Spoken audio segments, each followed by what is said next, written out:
Okay, so this is a video that I have been kind of putting off for a little while, but I figured it's time to do it, time to get it over with. Um, so this video is about the Fire TV and the Fire TV stick. I've had the Fire TV for quite some time. I bought it when Amazon was doing the promotional Sling TV, where if you signed up for 3 months of Sling TV, you got this at a discount, or you got this for free. And I got this at a discount. It was about half off. I use Sling TV. I actually think it's great. I can't wait to see the different lineups that they add on. The price is pretty reasonable. It's about 20 bucks, I think. Has a bunch of channels. But I've been loving the Amazon Fire TV. As most of you know who've seen my other videos, I do water cooling, and I'm doing water cooling on my computer. The problem is that if a component fails or you need to replace a component, most of the time you have to shut your computer down, and my computer is what drives the display for what I use to project to my TV in my bedroom. So if my computer's down, then I can't watch Netflix, I can't watch, anything. And that's why after having such good response from the Fire TV, I decided to buy the Fire Stick. My initial responses were, it was exactly what I expected it to be.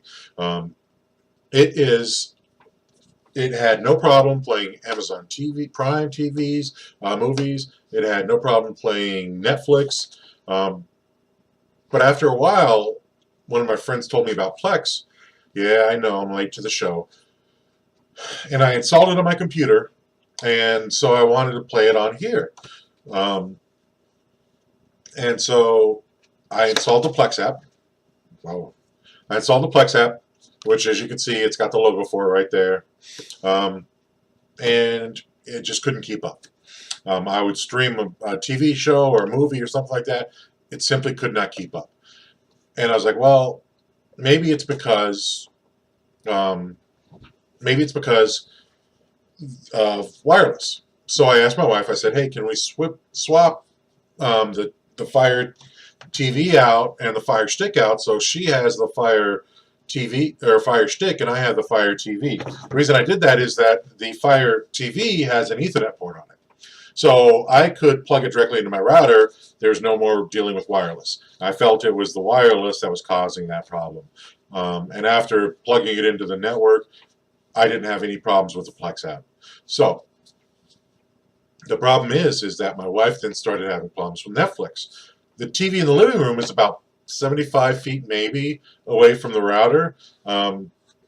I watched the video with Jay's 2 cents where he's talking about channel congestion on Wi-Fi, and I checked using the app he suggested, and I was on a pretty congested wireless channel. I live in a condo. There's 6 units in this particular building, and so that's 6 different wireless networks. I moved to an uncongested, pretty much unused wireless channel, and the problem didn't go away. Problems with speeds with my device and her laptop and everything else improved, but the problem with the Fire Stick didn't go away.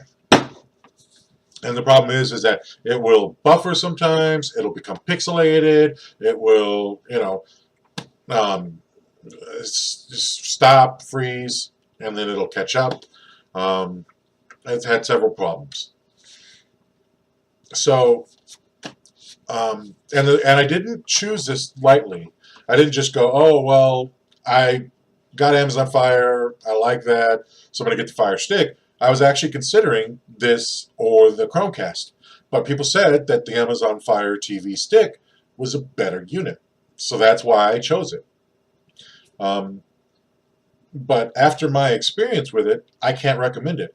It doesn't have 802.11 AC. It doesn't have an Ethernet port, which I knew that when I bought it, but at the same time, it seems like those are pretty basic things to get on. Those shouldn't be too hard. This doesn't have 802.11 AC either. The new one does, but this one doesn't. The old one doesn't. and I don't think it has gigabit either, but it really doesn't need a gigabit. You know, just 100 meg, it's fine. So those are my two big gripes. The third one being that it has a cable, a USB cable for power that it plugs into the wall. And if you plug it directly into your TV's USB port, it's going to give you an error message that says, hey, we don't recommend this. We'd recommend you plugging it directly into power. So I know I'm a little bit unique. I've got my TV above my computer desk, so it's about, the bottom of the TV is about 4.5 to 5 feet, and then the USB or the HDMI port's about a foot, foot and a half above that.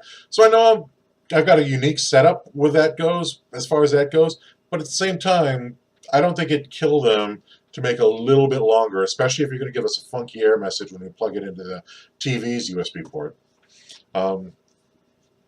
So for those of you at Amazon watching this, 802.11 AC is a must for bandwidth. It absolutely is a must.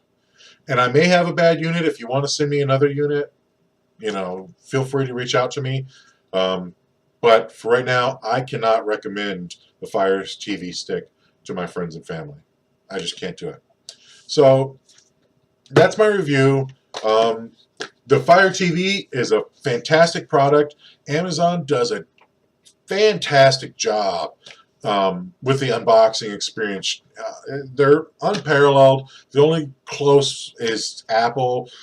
Really great unboxing experience. But you don't buy a product for the unboxing experience alone. Yeah, it kind of gives you warm fuzzies.